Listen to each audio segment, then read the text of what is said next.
Yet even within that uncertainty, remembrance has taken on a different kind of strength. Without clear resolution, memory becomes the place where meaning is carefully preserved, held not in verdicts or conclusions, but in stories shared quietly among those who loved her. Photographs, familiar routines, and the smallest personal details grow more significant over time, forming a fragile but enduring connection between what was and what remains.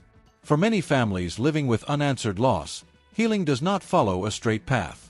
It unfolds in moments of acceptance beside moments of renewed grief, in the slow learning of how to live alongside questions that may never be resolved.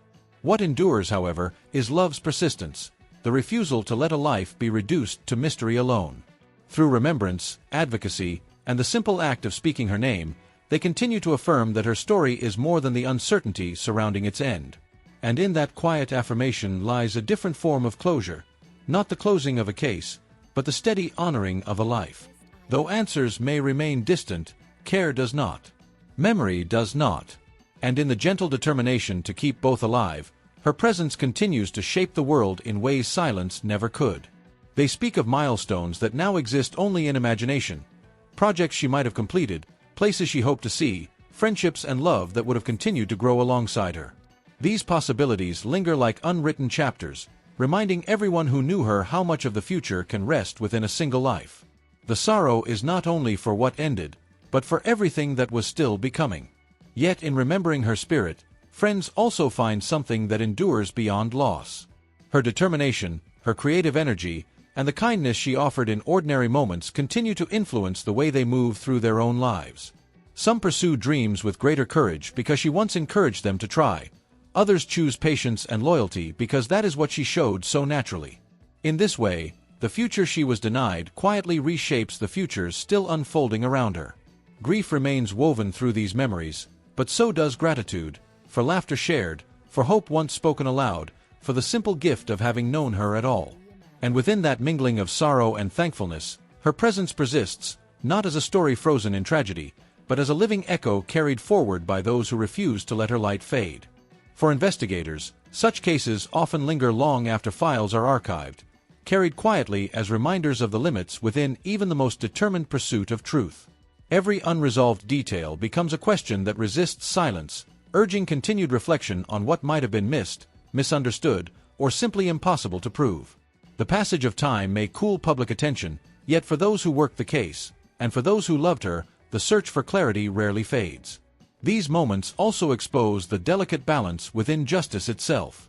Legal systems are built to demand certainty before assigning responsibility, a safeguard meant to protect the innocent. But when certainty remains just beyond reach, that same safeguard can feel like distance rather than protection. Families are left navigating a space between suspicion and proof, where emotional truth exists without the legal language to affirm it. Still, unresolved does not mean forgotten. Cold cases continue to invite new eyes, advancing technology, and the persistent hope that one overlooked fragment might one day shift the balance toward answers. Until then, remembrance becomes its own form of witness, holding space for truth, honoring a life interrupted, and refusing to let silence be mistaken for peace. It is a tension that resists simple answers.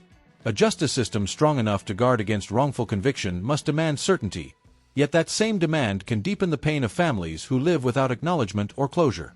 In these moments, the law's caution, necessary in principle, can feel profoundly personal in consequence, shaping grief in ways no statute fully anticipates. Discussions around cases like Juliana's often move beyond a single investigation and toward broader questions. How evidence is gathered, how emerging technology might reopen stalled paths, and how legal frameworks can support victims' families even when prosecutions are not possible. While reforms cannot rewrite the past, they reflect an ongoing effort to narrow the distance between truth, proof, and justice. For those who remember her, however, these debates remain secondary to something more human. What endures is the insistence that her life mattered, that uncertainty does not erase meaning, and that remembrance itself can be a quiet form of accountability. In holding on to that truth, loved ones continue to seek not only answers, but a world where fewer families must live with questions that never fully resolve. Some days arrive with a softness that almost feels like peace, while others reopen the absence with startling clarity. A familiar song, a passing memory, or the sight of someone her age can return them instantly to moments they wish had unfolded differently. In this rhythm of remembering and enduring, They have come to understand grief not as something to overcome, but as something to carry with tenderness. They speak often of love as the thread that remains unbroken. Though time continues forward, their connection to her stays present, in stories repeated at the dinner table, in photographs carefully kept, in quiet conversations held when the world grows still.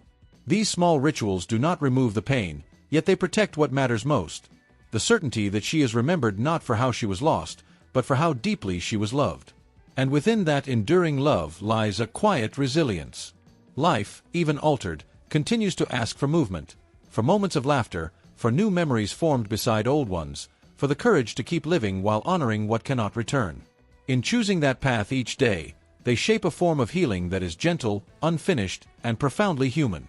Each canvas becomes a quiet conversation between memory and longing, a place where what cannot be spoken can still be felt.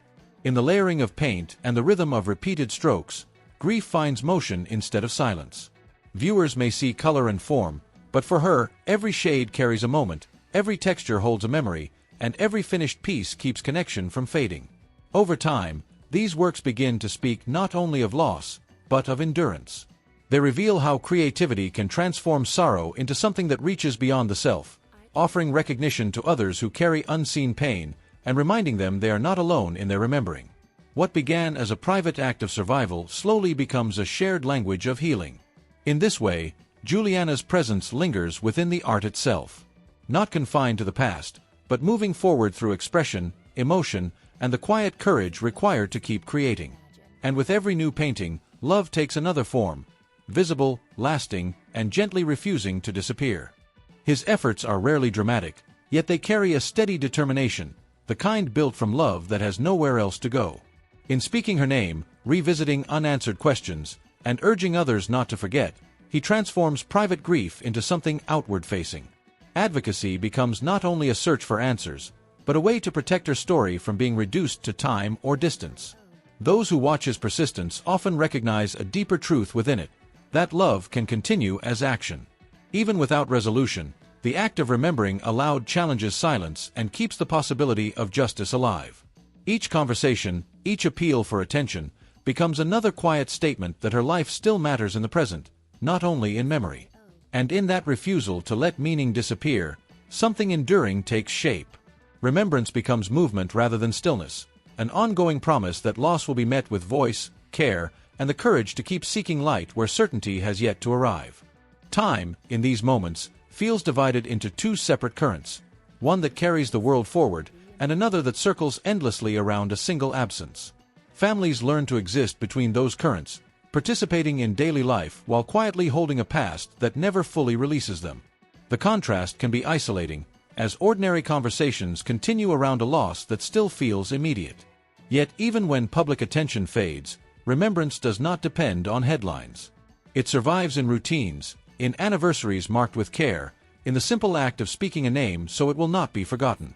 Communities may grow quieter, but within families the memory remains vivid, shaped by love rather than time, and sustained by the hope that silence is never the final chapter. In this endurance lies a quiet form of witness. To keep remembering is to affirm that a life mattered, regardless of whether answers arrive. And in that steady refusal to forget, families hold open a space where truth, justice, and healing are still possible, even if they remain just beyond reach. And within that shaping of the future lies a quieter form of purpose.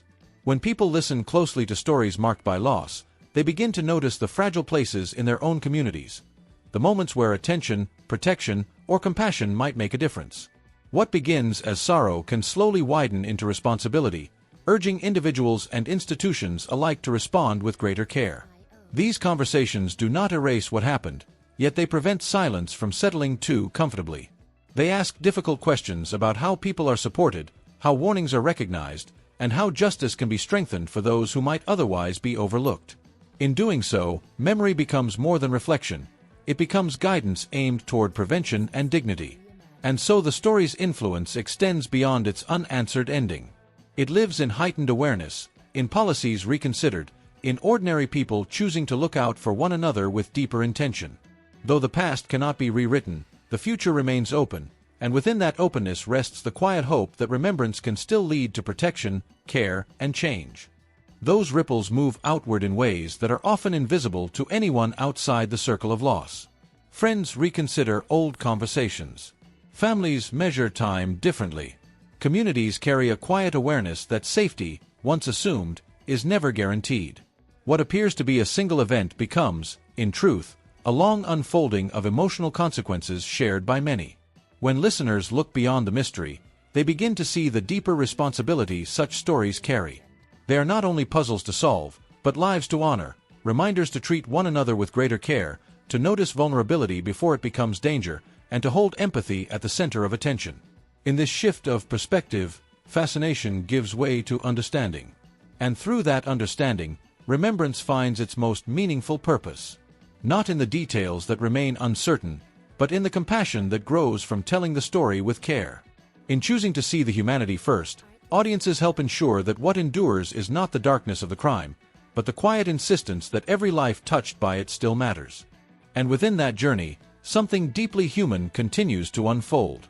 The act of seeking, of asking questions, holding memories close, and speaking names that might otherwise fade, becomes its own quiet affirmation of dignity.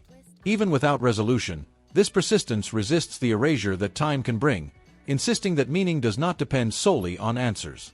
In this way, justice expands beyond institutions and into the everyday conscience of those who remember. It lives in careful storytelling, in empathy offered to the grieving, in the shared refusal to treat loss as ordinary. Each remembrance becomes a small stand against indifference, a reminder that compassion itself can carry moral weight. And so the search does not end in uncertainty alone. It settles into a steady form of hope, one grounded not in guaranteed outcomes, but in the enduring belief that truth matters, that lives matter, and that the human spirit continues to reach toward understanding even when the path remains unfinished. And in following that faint light, people often discover that resilience is rarely loud or dramatic. It is found in ordinary mornings that continue despite sorrow, in conversations that make space for both tears and laughter, in the quiet decision to keep caring even when the world feels uncertain. These small continuations become proof that dignity can survive even the deepest fracture. Memory, carried gently rather than desperately, begins to change its shape. What once felt only like pain slowly gathers warmth, stories told with tenderness, photographs held with gratitude, names spoken with love instead of only longing. In this transformation, the past is not erased, but woven into a life that still moves forward. And so hope remains, not as a promise of answers, but as a steady companion along an unfinished road. It asks for patience, for empathy, for the courage to believe that kindness still matters. And in that belief, quiet, persistent, and shared, the light endures, guiding each step toward a future where remembrance and compassion continue to walk side by side. And in that insistence, remembrance becomes something tender yet enduring. Her name is no longer held only in sorrow, but in the quiet reverence of those who continue to carry her story forward. Each time it is spoken with care, it restores a fragment of the humanity that tragedy tried to overshadow, returning focus to the life she lived rather than the way it ended. For those who loved her, memory becomes a living space where connection still breathes. They recall laughter, small kindnesses, and the ordinary moments that now feel sacred in their simplicity. These recollections do not erase grief, but they soften its edges, allowing love to remain visible alongside loss. In this balance, her presence endures, not as absence alone, but as influence still shaping hearts and choices. And so her name settles into something lasting. A quiet symbol of dreams once bright, of love still active, of meaning that refuses to fade with time. In remembering her this way, the final truth is not tragedy, but the enduring power of a life that continues to matter. And in that soft continuation, remembrance becomes less an ending than a quiet beginning. What is carried forward is not only sorrow, but the tenderness that grew around it, the patience learned through grief, the empathy awakened by absence, the deeper awareness of how precious ordinary moments truly are. These unseen changes shape the way people move through the world, turning memory into guidance rather than weight alone. Love, when held this way, does not remain fixed in the past. It becomes something active, expressed in kindness offered freely, in protection given without hesitation, in the simple courage to care in a world that can feel uncertain. Through these living gestures, her presence is not confined to memory but continues as influence, quiet yet unmistakable. And within that softened understanding, something quietly transformative takes root. People begin to move through their days with a little more gentleness, a little more patience for struggles they cannot see. Ordinary encounters, once hurried or unnoticed, gain a quiet depth, shaped by the awareness that every life carries unseen stories, fragile hopes, and the need to be treated with care. In this way, remembrance becomes less about looking back and more about shaping how we live forward. Compassion offered in passing, kindness chosen in difficulty, attention given where it might once have been withheld, these small decisions form a living continuation of meaning. They ask for no recognition, yet they ripple outward, touching lives in ways impossible to me.